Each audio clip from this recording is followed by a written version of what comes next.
Bonjour à tous ceux qui se connectent donc pour la première fois sur ma vidéo. Moi, c'est Dr. Hugues Evrado. Aujourd'hui, j'aimerais me prononcer sur un fait qui concerne l'actualité politique ivoirienne. Nous sommes tous sans ignorer que la radiation du président Laurent Gbagbo aujourd'hui crée une polémique sur la toile, crée donc un tollé sur les réseaux sociaux, ce qui conduit certains analystes politiques, cyberactivistes à donner leur point de vue. Et je pense que en tant que jeune intellectuel, nous devons aussi de nous prononcer sur la question. Aujourd'hui, il faut dire que la politique en Côte d'Ivoire est devenue quelque chose de dangereux. À tel point que quand tu es jeune, tu fais la politique ou tu t'intéresses à la chose politique, on dit que tu mets ta vie en péril. Une philosophie que moi j'ai toujours contestée parce que j'ai toujours dit que la politique régule nos vies en société. Donc tout jeune Africain naturellement doit s'intéresser à la chose politique parce que quoi qu'on veuille, la politique aujourd'hui est à la base de notre situation sociale, économique en Côte d'Ivoire et même en Afrique et partout dans le monde. Raison pour laquelle souvent vous voyez dans des États européens, le plus important n'est pas l'homme qui gère le pays. Le plus important n'est pas, je vais dire, l'État. Mais ce qui est privilégié aujourd'hui dans les États européens, dans les États occidentaux, c'est le bien-être de la population. De telle sorte que le militant de base qui a même voté cet élu-là, à un moment donné, quand ses intérêts sont menacés, il est capable de s'ériger contre ce dernier. Et c'est cette mentalité que l'Africain ou l'Ivoirien n'a pas encore acquis.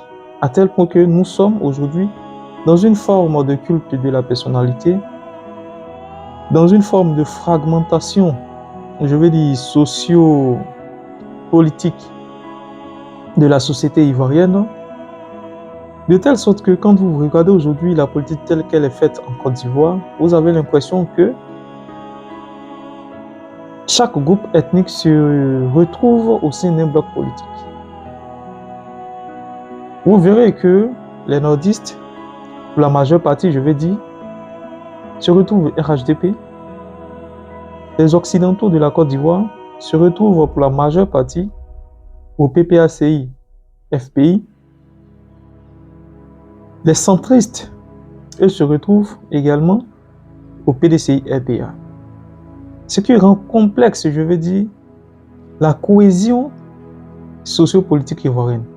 Parce que, tel que fragmenté, ça conduit à une forme d'idéologie, je vais dire d'idéologie en Côte d'Ivoire. Donc, ces ethnies sont collées à ces blocs politiques-là, à ces appareils politiques-là. Et c'est vraiment dangereux parce que chacun a sa perception de la politique selon ses cultures, selon ses croyances, et même, on va dire, selon également sa religion. Mais encore, la religion, c'est un problème qui s'éloigne un tout petit peu de la sphère politique ivoirienne. Donc aujourd'hui, je reviens donc sur la situation de la Côte d'Ivoire, avec la radiation du président Laurent Gbagbo. Effectivement, les militants du PPACI se plaignent du fait que une manœuvre machiavélique est en train d'être mise en œuvre pour écarter le président Laurent Gbagbo des présidentielles futures de 2025. Parce qu'il ne faudrait pas voir que les simples élections régionales et locales, j'allais dire aussi municipales, mais plutôt l'ambition que vise un parti politique en Côte d'Ivoire, c'est-à-dire la présidentielle de 2025. Et de l'autre côté, vous aviez également aussi le RHDP, voilà, qui juridiquement arrive à prouver donc cette radiation du président Laurent Gbagbo. Moi, je l'ai toujours dit, la Côte d'Ivoire aujourd'hui est arrivée à une étape où l'État en tant que tel ne peut pas réguler la vie sociale des Ivoiriens, où les lois basiques ou même la Constitution ne peut pas créer une forme de cohésion sociale en Côte d'Ivoire. Et ça, quand tu le dis, certains, voilà, s'érigent contre toi. Moi, je suis arrivé aujourd'hui à une étape où je me dis qu'il faut catégoriquement changer de paradigme. Il faut changer complètement de mode de gestion. Il faut trouver un consensus pour sortir le pays dans le gouffre dans lequel il est. Quand je dis gouffre, je ne parle pas d'un gouffre purement économique, mais je parle d'un gouffre social. Pourquoi je le dis? Parce qu'en Côte d'Ivoire, tel que j'ai expliqué la fragmentation sociopolitique de la société ivoirienne, vous comprenez que chaque bloc a sa réalité à lui. Chaque bloc a sa vérité.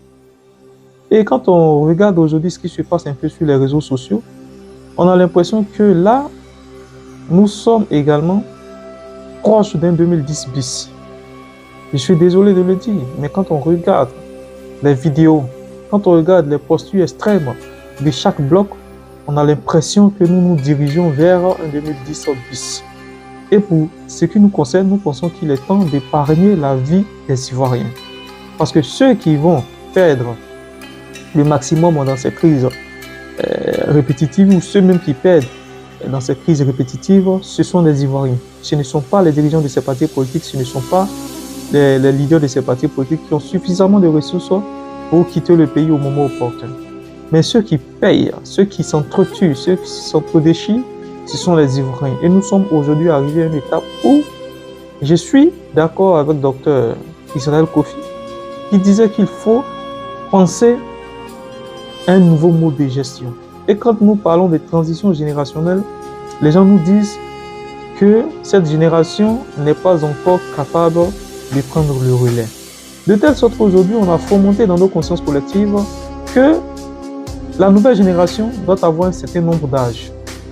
C'est-à-dire, vous avez des leaders politiques qui ont plus de 50 ans, mais qui sont considérés comme des enfants, qui sont considérés comme des gamins, qui ne sont pas considérés comme assez matures pour prendre la relève en Côte d'Ivoire. Et moi, je trouve cela vraiment dommage. Je trouve cela vraiment dommage parce que quand on regarde même au niveau des blocs politiques, on a l'impression que les jeunesses au fond de ces blocs également aussi n'ont pas été suffisamment formées pour prendre la relève parce qu'elles-mêmes n'assument pas aussi leurs responsabilités. Et je trouve cela vraiment dommage. Raison pour laquelle aujourd'hui, moi, je sensibilise les Ivoiriens à une prise de conscience collective. Nous voyons déjà ce qui se passe sur les réseaux sociaux, des partis politiques qui s'entrepoignent sur les réseaux sociaux, des paroles vraiment extrémistes qui sont dites sur les réseaux sociaux. Il faut, en tout cas, désarmer le langage sur les réseaux sociaux. Il faut trouver un consensus. Seul le consensus pourra sortir la Côte d'Ivoire du chaos. Pour revenir sur la radiation du président Laurent Gbagbo, je pense que chacun de ces partis a ses raisons. Et quand on colle à la législation ivoirienne, il faut dire que chacun des partis également aussi a sa raison propre à lui. Parce que je l'ai toujours dit, en Afrique, vous avez cette manipulation vraiment de la législation ivoirienne, de telle sorte qu'aujourd'hui, quand on parle de la Constitution et quand on parle du respect de la Constitution, certains peuvent ne pas être d'accord, mais une fois qu'une loi est promulguée et qu'elle est entrée en vigueur, c'est fini, elle est constitutionnelle. C'est fini, elle est constitutionnelle. Je vous explique un fait. Je pense en 2015 ou 2016, il y a eu un référendum en Côte d'Ivoire, où même l'interprétation de l'article 14 qui allait statuer sur la mutation à la Seconde République de Côte d'Ivoire posait vraiment polémique sur les réseaux sociaux. Pendant que nous avons vu des leaders politiques comme Mamadou Touré, Mamadou du FPI d'alors, qui sensibilisaient la population sur le vote d'un non à la nouvelle constitution ou à cette nouvelle mutation. Mais on avait également un bloc de l'autre côté du PDCI, du GPS et du RDR, formant donc le RHDP qui appelait donc à un oui de ce référendum. Mais vous êtes dans toute forme de manigance politique, vous voyez.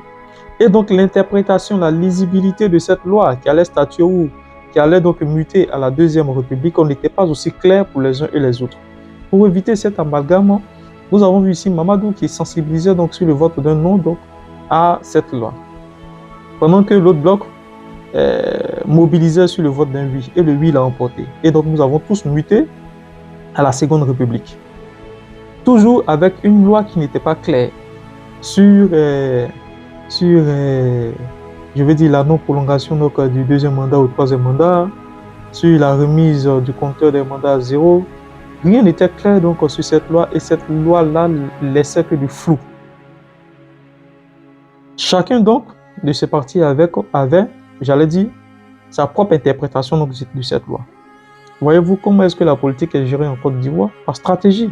Tout est une question de stratégie. Mais une fois que cette loi, elle est votée, et que même certains, j'allais dire, certains législateurs n'arrivent pas à cerner définitivement cette loi, elle est applicable tant bien que mal pour chacun de ces partis. Et là, c'est la force qui sera imposée. Et donc, une fois qu'elle est votée, voilà le président Alassane Dramane Ouattara qui dit passer donc à la Deuxième République et fait donc le premier mandat de sa Deuxième République. Mais si l'interprétation de la loi donne donc cette lisibilité, il faut dire que 2025, il y parle donc pour son deuxième mandat de la Deuxième ou Troisième République, je ne sais pas. Voilà ce qu'il faut, éviter en Côte d'Ivoire. Voilà ce qu'il faut éviter en Côte d'Ivoire. Et ça ne concerne pas que le président Alassane Dramane Ouattara, ça ne concerne pas que la gestion du président Alassane Dramane Ouattara. Il y a eu donc des manipulations, il y a eu donc des manipulations constitutionnelles qui ont été faites aussi en Côte d'Ivoire, soit pour écarter un candidat, ou soit pour pérenniser son pouvoir en Côte d'Ivoire, et même en Afrique. Mais aujourd'hui, moi je le dis, et je persiste, la seule voie qui pourra sortir la Côte d'Ivoire du chaos, c'est un consensus. Et le consensus ne tient pas compte forcément de la Constitution. Le consensus ne tient pas compte forcément de la loi, de tout ce qui est démocratie. Parce que quand on demande, ou quand on prêche sur les réseaux sociaux, que certains leaders, ou que les trois grands vraiment s'écartent pour laisser une forme de transition générationnelle, certains partisans nous disent que ce n'est pas démocratique. Mais si ce n'est pas démocratique, 2025, on y va encore vers le chaos. Est-ce que c'est le chaos que tout le monde préfère? Est-ce qu'on préfère encore s'entre-déchirer pour quelque chose qu'on peut régler à l'amiable? Et les craintes des uns et des autres sont expliquées. Parce qu'aujourd'hui, nous sommes dans une société où le militant RHDP ne se sent pas en sécurité face à la prise du pouvoir du PPACI. Il faudrait qu'on se dise la vérité. Les militants du RHDP, peu importe la situation, ne se sentent pas en sécurité avec la prise du pouvoir ou avec la reprise donc des affaires étatiques du PPACI. Également, les militants du PPACI aussi, ils voient vraiment une flagrante violation des droits de l'homme faite à l'égard du président Laurent Gbagbo qui a été déporté donc à La Haye. Et pour eux, pour le réhabiliter de tous ses droits, il faudrait quand même qu'il prenne le pouvoir pour poursuivre son combat jugé noble. Ce qui serait donc une victoire quand même pour le PPACI et ce qui permettrait donc au président Laurent Gbagbo de diriger son pouvoir sans aucune rébellion, voilà, qui entraverait donc sa gestion. Donc ce sont des avis qui sont partagés de part et d'autre. Ce sont des vérités qui sont partagées de part et d'autre.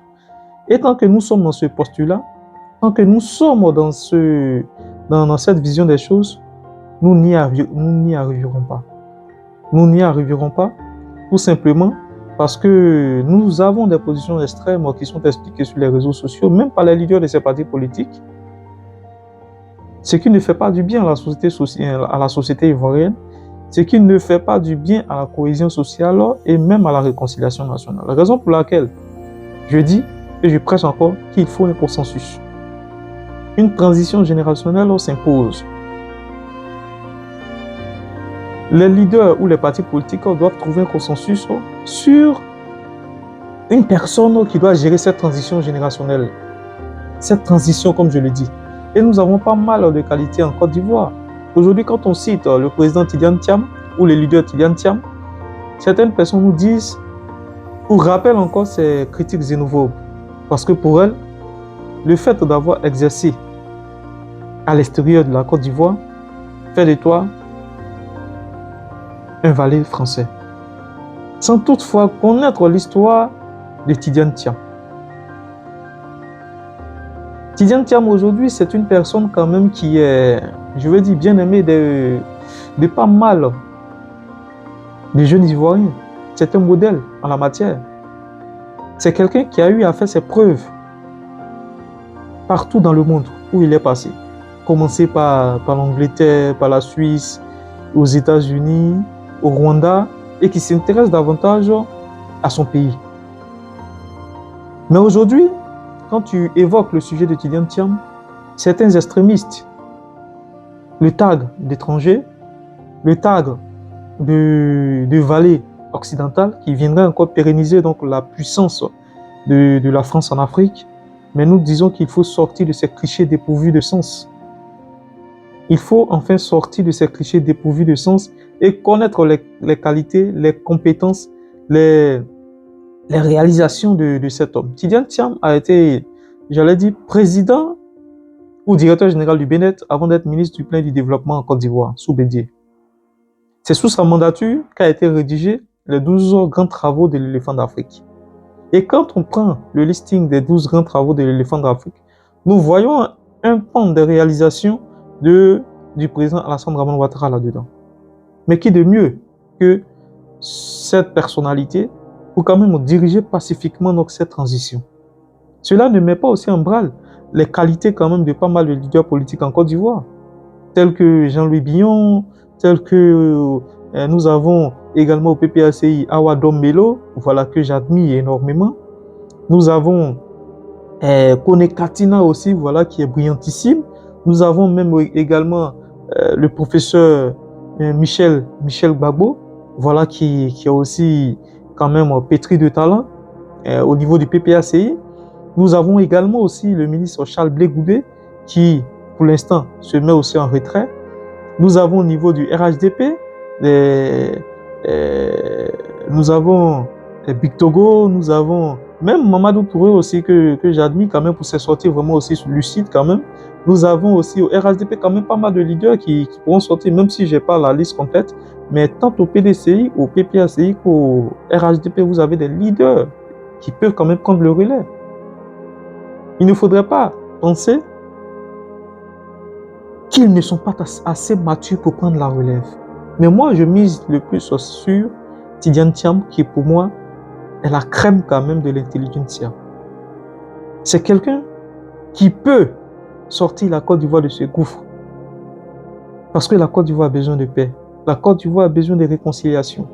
Et à un moment donné, il faut faire fi de ces principes démocratiques. Il faut faire fi de la Constitution et il faudrait que tous les partis politiques unanimement trouvent un consensus pour sortir la Côte d'Ivoire de ce chaos qui risque d'arriver en 2025.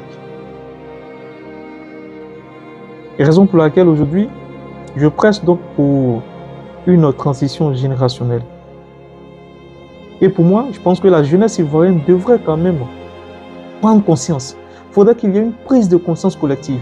Il faut sortir de ces discours extrémistes. Il faut sortir de ces discours va-t-en-guerre qui précipitent la Côte d'Ivoire dans le chaos. Le président Henri Konan Bédié a géré le pouvoir.